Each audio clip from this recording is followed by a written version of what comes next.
जब लड़कियों को घर के चौखट से निकलना मुश्किल था। उन दिनों सन 1962 के दिनों में 3 छात्राओं से महिला महाविद्यालय डालमिया नगर प्रारंभ करने वाली स्वर्गीय श्रीमती सत्या साही की प्रतिमा आम नागरिकों द्वारा बनाया गया है, जिसे महाविद्यालय परिसर में स्थापित नहीं किया जा रहा है। इस मामले को सर्वप्रथम उठाने वाले राष्ट्रीय विकास पार्टी के प्रदेश अध्यक्ष श्री संजय रघुवर से मैं मनीष कुमार, संपादक समता न्यूज़ इंडिया, अपने सहयोगी राजेश कुशवाहा के साथ मिला तो उन्होंने वर्तमान प्रभारी प्राचार्य पर संकीर्णताओं से प्रेरित होने का आरोप लगाते हुए कहा कि 15 दिसंबर के बाद कॉलेज के सामने धरना देकर एक यात्रा निकलेगा जो वीर कुंवर सिंह विश्वविद्यालय को जातीय संकीर्णताओं में घिरे होने के वजह से पूरे शाहबाद में जन अभियान चलाएंगे।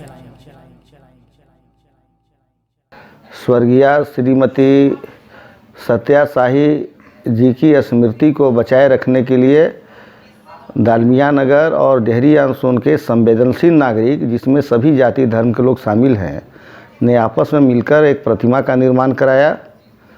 और यहाँ जो प्राचार्य हुआ करते थे पहले, वह काफ़ी संवेदनशील और अच्छे इंसान थे। उन्होंने प्रस्ताव भी दिया था कि प्रतिमा लगे, लेकिन वर्तमान प्रभारी प्राचार्य लगता है कि दुर्भावना से ग्रसित हैं और यह नहीं चाहते हैं कि लगे।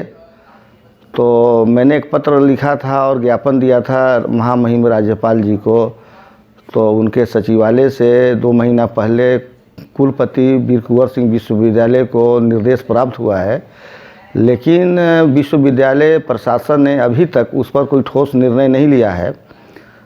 तो हमने फिर एक पत्र लिखा है और 15 दिसंबर तक यदि विश्वविद्यालय प्रशासन प्रतिमा लगाने का निर्णय नहीं लेता हो तो हम लोग विश्वविद्यालय के खिलाफ और जो चंद लोग जो जातीय संकीर्णता के दायरे में फंसे हुए हैं उनके खिलाफ हम लोग पूरे शाहबाद प्रमंडल में एक अभियान चलाएंगे, जन अभियान चलाएंगे, जिसमें सारे दल के लोगों को, तमाम सामाजिक संस्थाओं को हम लोग आमंत्रित करेंगे।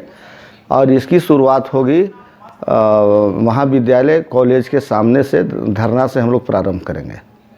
इसलिए मैं अनुरोध करूंगा कुलपति से कि आप विश्वविद्यालय को बदनाम होने से बचाइए और किसी दबाव में मत आइए और प्रतिमा लगवाइए। चूँकि ऐसी परंपरा रही है कि जिन लोगों ने विद्यालय महाविद्यालय का स्थापना किया है वहाँ उनकी प्रतिमा स्थापित है।